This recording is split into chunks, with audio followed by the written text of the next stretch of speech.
Ceci est un livre audio autogénéré par Google. Préface. Il y a 100 ans en 1912, le professeur Pierre Le Damany, médecin breton né à Lannion, publiait un ouvrage remarquable sur la luxation congénitale de la hanche. Il y décrivait l'approche clinique du diagnostic par la technique de recherche du ressaut, rapportait son caractère familial, sa fréquence en Bretagne et sa forte prévalence féminine. Tout cela reste vrai aujourd'hui, et les chirurgiens orthopédistes ne s'y trompent pas en reconnaissant en lui le père de la luxation congénitale de la hanche.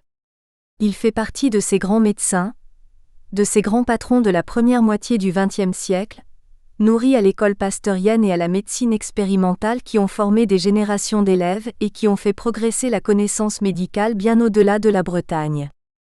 Cet ouvrage rapporte les souvenirs de la vie d'un jeune étudiant puis d'un jeune interne à la fin du XIXe siècle. C'est un témoignage simple, imagé et émouvant du travail quotidien et de la formation d'un médecin à cette époque. Ces notes sont ressorties de l'oubli par la volonté de son arrière-petite-fille, le professeur Geneviève Herry Arnaud. Clin d'œil de l'histoire et beau témoignage de reconnaissance et de transmission familiale, qui voit ainsi son arrière-petite-fille, brillante microbiologiste, ressortir ses écrits et en faire un ouvrage accessible à tous témoignant de la vie de cet illustre médecin breton du début du XXe siècle. Seulement 4 générations nous séparent de Pierre Le Damany, et l'on mesure bien combien nous sommes aujourd'hui dans un autre monde. L'imagerie n'existait pas, la biologie et en particulier la microbiologie était balbutiante, la thérapeutique se résumait à une petite dizaine de molécules.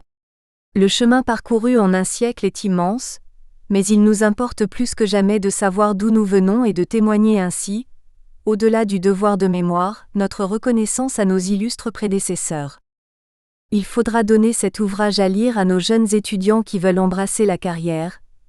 Ils y trouveront matière à réflexion sur les valeurs de notre métier, valeurs qui étaient portées par nos pères. Le travail, la passion, l'humanité et le compagnonnage qui permet la formation et la transmission du savoir au fil des générations. Tout cela reste vrai aujourd'hui. Les futurs chirurgiens y trouveront une très belle revue sur l'évolution des techniques chirurgicales de la hanche au XIXe siècle, proposée par le professeur Dominique Le Naine. Mais surtout, le professeur Le Naine analyse de façon très détaillée les travaux de Le Damany mettant en exergue son apport au diagnostic, à la prise en charge et à la thérapeutique de la luxation. Ce travail contribuera, je pense, à mettre en lumière et à rendre justice aux travaux de Pierre Le Damany. Enfin les médecins, les scientifiques, trouveront sous le regard et la plume du professeur Herry Arnaud l'évidence de la richesse et du foisonnement des découvertes du début du XXe siècle.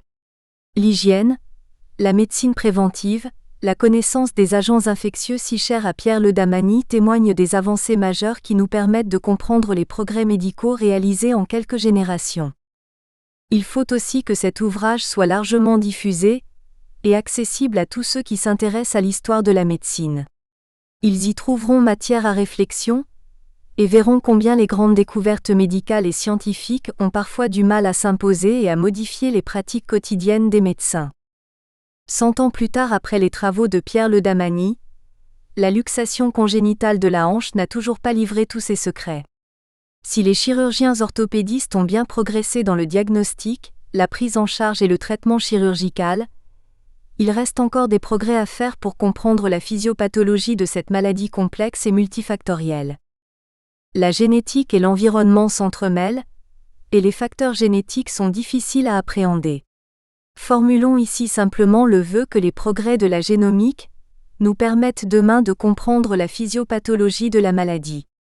Ce serait le plus bel hommage que nous puissions rendre à la mémoire de Pierre Le Damany.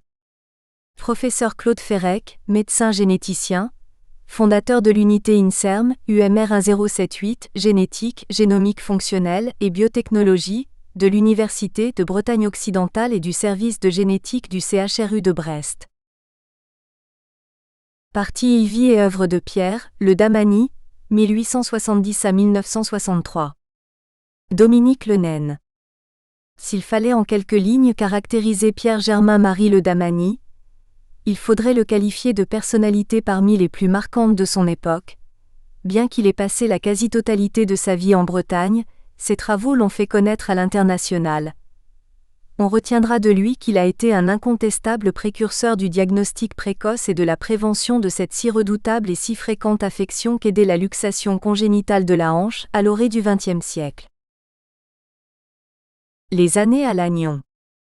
Pierre Le Damany est né le 27 mai 1870 à Lannion, annexe 1, dans la province de Basse-Bretagne du Trégé, patrie de Geoffroy de Pontblanc, chevalier breton, mort à Lannion en 1346 dans un combat contre les Anglais lors de la guerre de succession de Bretagne.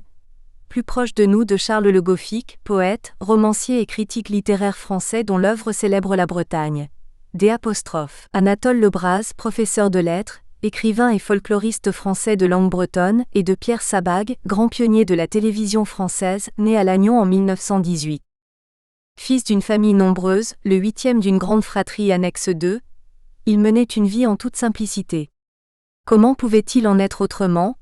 Le noyau familial, les tâches collectives qui incombaient à chaque enfant, les peines et les bonheurs partagés, ont contribué à forger la personnalité charismatique et attachante de Pierre Le Damany. Il écrivait : « L'atmosphère de notre humble maison était tout imprégnée de cette haute moralité. Or, c'était l'influence de mes parents qui en était la source. Il s'est distingué à l'école. Brillant élève, il était régulièrement le premier de sa classe. Son attirance pour la médecine tenait probablement à plusieurs circonstances. Sans doute fut-il marqué par l'épidémie de variole noire, variété grave de variole hémorragique, qui décima de nombreux Lagnonnais en 1887. Son frère aîné, Étienne, étudiant en médecine, l'influença certainement aussi. Enfin, il s'était pris d'amitié pour Félix Le Dantec. Départ pour Rennes. Pierre Le Damany, alors âgé de 17 ans, prit la route pour Rennes afin d'y faire sa médecine en 1887. Cette année-là, Sadi Carnot fut élu président de la République française suite à la démission de Jules Grévy. Il fut assassiné 6 ans plus tard.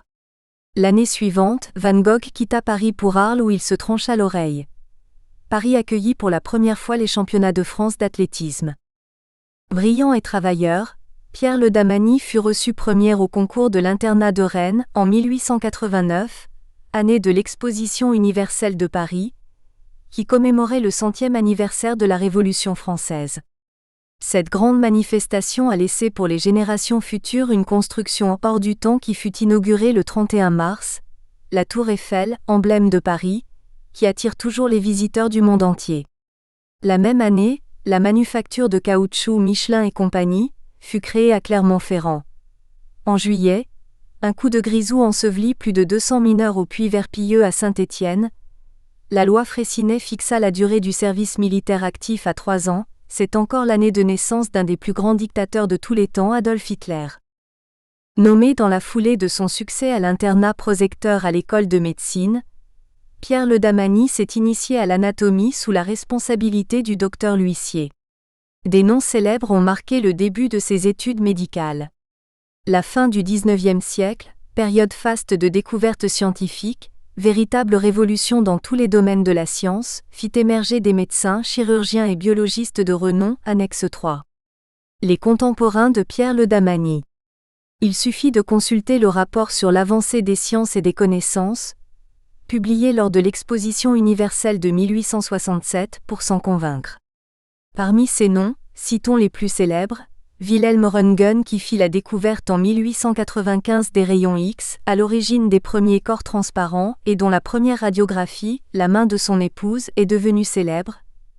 Louis Pasteur qui expérimenta le vaccin antirabique 1885 et qui joua un rôle de premier ordre dans la prévention, asepsie et le traitement des infections, antisepsie. Robert Koch qui mit au point la tuberculine 1890. Sigmund Freud l'inventeur de la psychanalyse 1896. De grands médecins rennais émergèrent, dont Le Damany fut l'élève, parmi lesquels le docteur Delacour, directeur de l'école de médecine de Rennes, les docteurs Aubray, Daillot père et fils, Perret et Bertheux qui ont été ses chefs de service à l'Hôtel-Dieu de Rennes. Monsieur Aubray, écrivait Le Damany, était doué d'une habileté prestigieuse, grâce à laquelle il réussissait sans aucune antisepsie tant d'opérations où ses confrères échouaient malgré le spray, l'eau phéniquée et l'iodoforme. Le docteur Daillot était aussi un chirurgien de la vieille époque, si fin dans ses diagnostics, si spirituel dans ses paroles. Le docteur Hippolyte Daillot d'Aillot-Fils, comme nous l'appelions, fut pour nous comme pour toute la région rennaise, pendant les dernières années du siècle précédent et les 20 premières années de ce siècle, le chirurgien par excellence. Il implanta dans les hôpitaux de Rennes la chirurgie moderne avec ses techniques nouvelles, avec l'antisepsie et l'asepsie.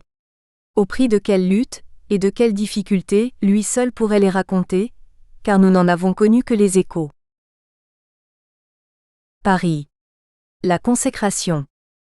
Après ses études à Rennes, Pierre Le Damany passa avec succès le concours de l'internat des hôpitaux de Paris, et fut interne en 1894 pendant 4 ans annexe 4. Camarade de promotion d'internat.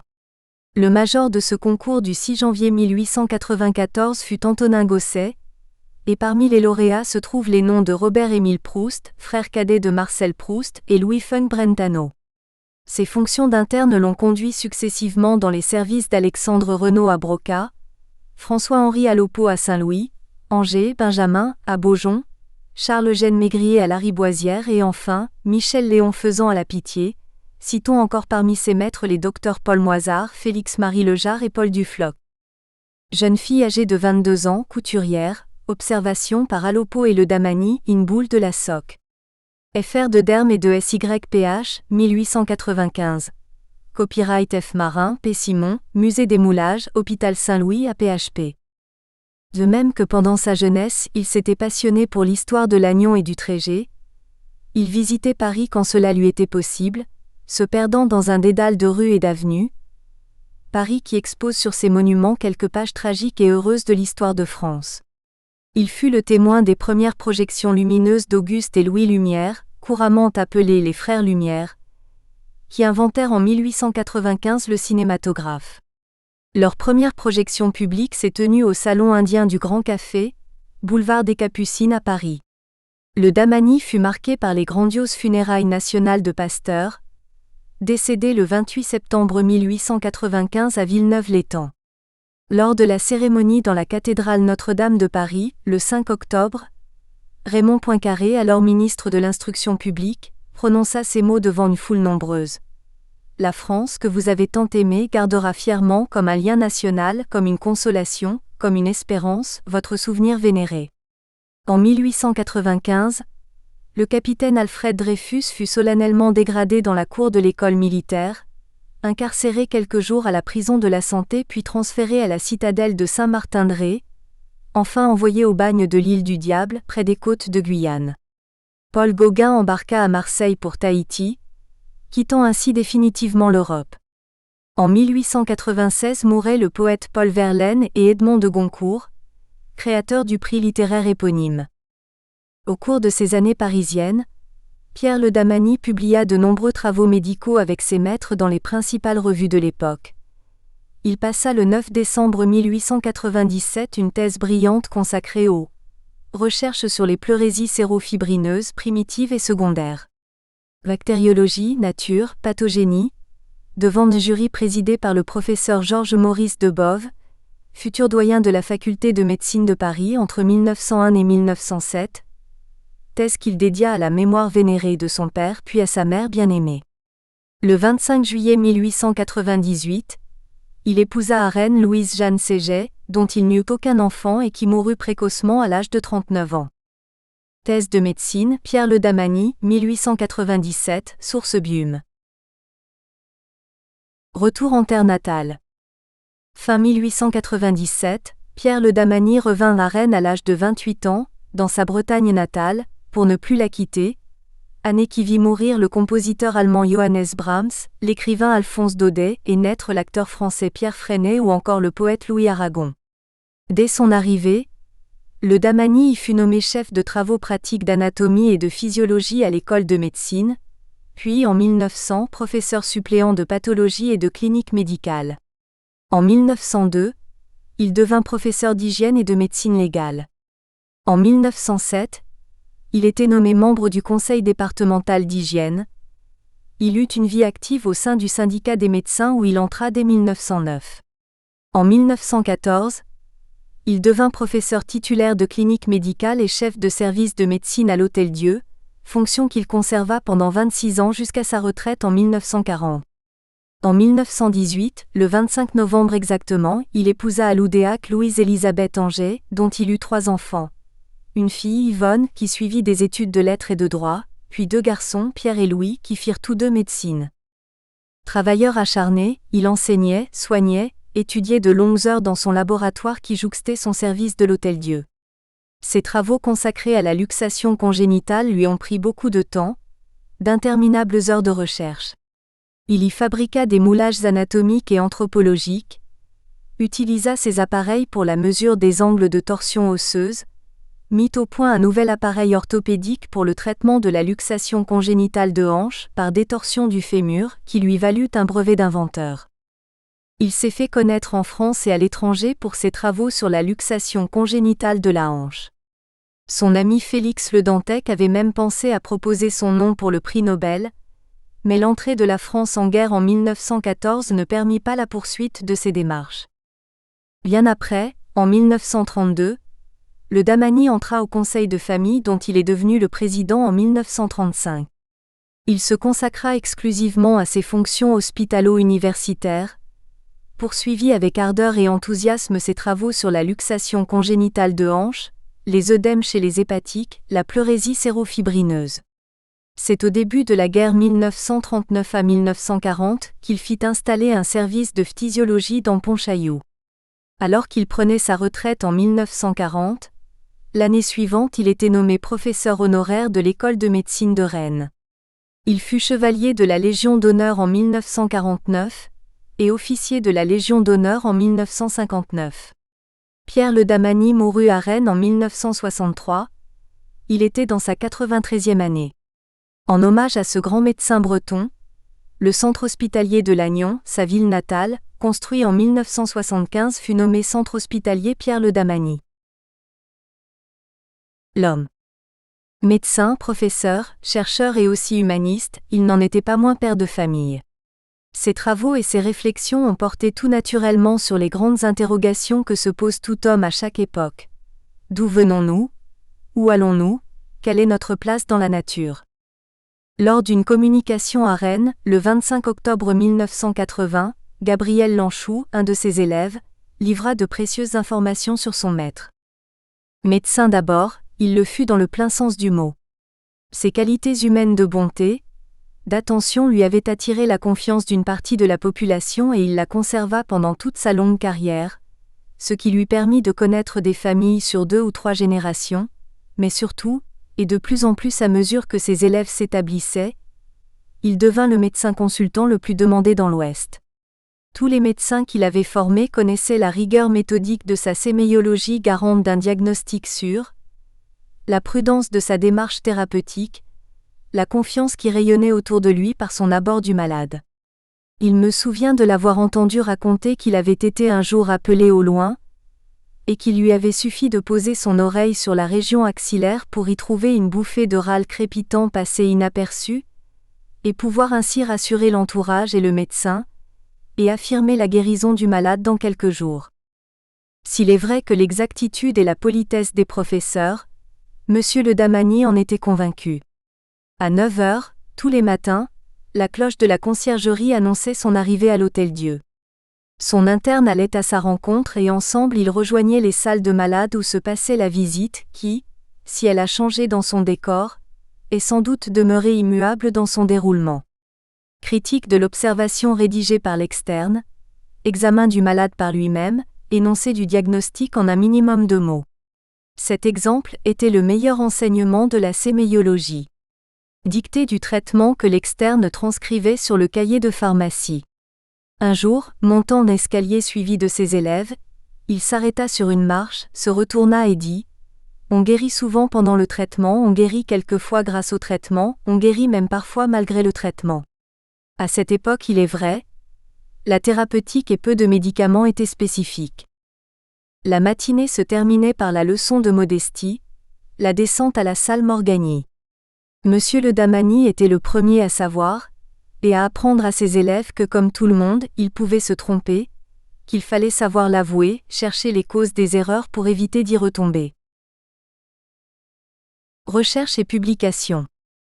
Le Damani concrétisa ses différentes recherches en publiant plusieurs dizaines de titres et un ouvrage majeur de 705 pages consacré à la luxation congénitale de la hanche. Édité chez Alcan, en 1912, qui fait la somme de ses travaux publiés jusqu'alors. Réunissant les 67 publications parues dans quelques revues françaises et étrangères pendant les 15 années précédentes, cet ouvrage suscita un intérêt considérable en France et dans le monde entier. Pour Charles-Pierre de Nonvilliers et ses collaborateurs, la luxation congénitale de l'articulation coxo-fémorale a été le point de départ de toutes les études modernes. C'est autour d'elle que se rallient toutes les recherches qui ont été faites sur les luxations congénitales ou sur le mécanisme et la théorie de ces luxations. En 1912, il écrivait, concernant l'épidémiologie de la luxation congénitale de hanche, « La fréquence des luxations est à peu près égale dans l'ouest, dans le centre et dans l'est de la France. Mais il y a accumulation d'infirmes dans certaines localités ou dans certaines régions. Le plus étendu de ces nids paraît occuper tout le sud-ouest de la Bretagne. La luxation congénitale de la hanche est 3 à 4 fois plus fréquente dans le sexe féminin que dans le sexe masculin. Dans les villes de moyenne importance, Rennes par exemple, cette infirmité paraît 2 fois moins répandue que dans les campagnes. Elle est 3 fois moins fréquente à Paris que dans les populations rurales. Pour l'ensemble de la France, la proportion paraît être d'environ 3 luxés pour 1000 habitants, soit environ 120 000 dans la totalité du pays. Toutes nos statistiques indiquent que la luxation unilatérale droite est plus fréquente que la gauche, 8 luxations droites pour 7 luxations gauche. Cette différence correspond à la plus grande torsion du fémur droit. La luxation bilatérale est plus fréquente que la luxation droite et que la luxation gauche, mais elle est moins fréquente que l'ensemble total des luxations unilatérales. Ainsi, au tournant du XXe siècle, la luxation congénitale de la hanche touchait particulièrement mais non exclusivement la Bretagne. Nous en connaissons aujourd'hui les facteurs prédisposants: le caractère familial, père, mère, fratrie, grands-parents, la prédominance féminine, la malposition des pieds, une naissance par le siège, un torticolis congénital, une macrosomie ou encore la gémellité. Le Damani en a fait son cheval de bataille, l'étudiant sous différents angles, la replaçant dans l'histoire naturelle. Il étudia expérimentalement la croissance osseuse et la disposition des membres dans toutes les espèces animales. Il reçut de son travail et de son ouvrage de nombreux témoignages: Jacques Calvé, Regnault, René Frelich, de Nancy, Font-Brentano, Jouon de Nantes, Richaud, Farabeuf, Pinard, et aussi des collègues des autres pays européens. De nombreuses revues médicales internationales ont présenté les différentes étapes de l'élaboration de ce travail. La portée des travaux du professeur Le Damani sur la luxation congénitale de hanche a été importante, et la recherche du signe du ressaut, préconisée dès 1912, reprise bien plus tard par d'autres médecins, a abouti à la raréfaction de la maladie. Ayant comme tout Breton le goût du voyage, il profitait de déplacements à des congrès pour régulièrement se rendre au Muséum d'histoire naturelle ou au musée du Puy-Trin, rue de l'École de médecine, siège de l'École d'anthropologie, ses lieux de prédilection et d'inspiration pour étudier, pour améliorer ses connaissances sur l'homme, approfondir ses travaux sur la luxation congénitale, qu'il traitait à Rennes depuis le début du siècle.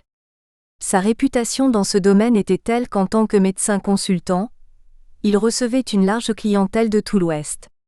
C'est à la clinique Sainte-Anne où il consultait les après-midi qu'il pratiquait les réductions orthopédiques des luxations congénitales de hanche, posait l'appareil plâtré de Lorentz et dans un second temps, l'appareil métallique qu'il a inventé. À la lecture de ses travaux, on ne peut être qu'admiratif devant l'ampleur de ses recherches, le souci du détail, la précision. Aucune hypothèse n'était gratuite. Tout était fondé sur les connaissances des auteurs de l'époque ou des vérifications expérimentales personnelles. Les méthodologies étaient extrêmement bien détaillées. Il répondait à ses propres interrogations par d'autres questions, dont là où les solutions ont toujours été très largement argumentées. Il n'est aucun détail qu'il n'ait manifestement exploité, expliqué, expérimenté dans son laboratoire. Pour illustrer la façon qu'il avait de procéder et de pousser au plus loin ses recherches, il entreprit des travaux sur les droitiers et les gauchers dans une superbe publication fouillée, méthodique, Droitier et gaucher, pour expliquer la plus grande fréquence de la luxation de hanche à droite, dans les Mémoires de la Société d'anthropologie de Paris, en 1919. Un passage exprime les craintes de l'époque vis-à-vis des gauchers. La laideur apparente des actes du gaucher est un détail important qui nous oblige à rester ou à devenir droitier. L'emploi de la main gauche pour les usages de la vie courante est devenu une sorte d'anomalie inesthétique. Nous avons l'habitude de voir nos semblables agir en droitier. Par suite d'une sorte d'éducation de notre œil, la vue d'un gaucher exerce sur nous une impression déplaisante de maladresse et de laideur relative. La disposition que nous avons tous à voir de la gaucherie dans les actes du gaucher est si manifeste qu'il suffit de regarder successivement une même personne, d'abord directement, puis par réflexion dans une glace pendant qu'elle fait un travail avec la main droite.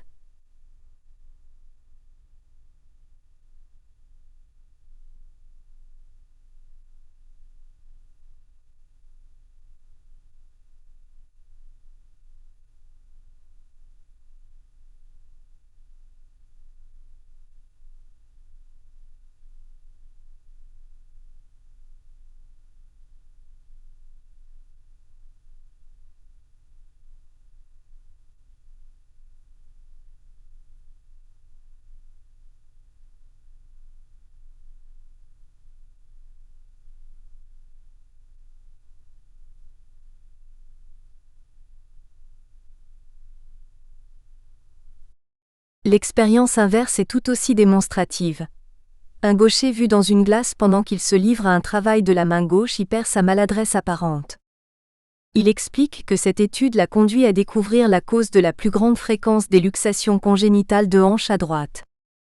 Nous avons fait ces recherches sur les droitiers et les gauchers, et nous en avons consigné les résultats dans le but d'éclaircir un point curieux de la pathogénie des luxations congénitales de la hanche. Cette infirmité, quand elle est unilatérale, est plus fréquente à droite qu'à gauche, dans la proportion de 4 à 3. Voici pour cette différence l'explication à laquelle nous sommes conduits.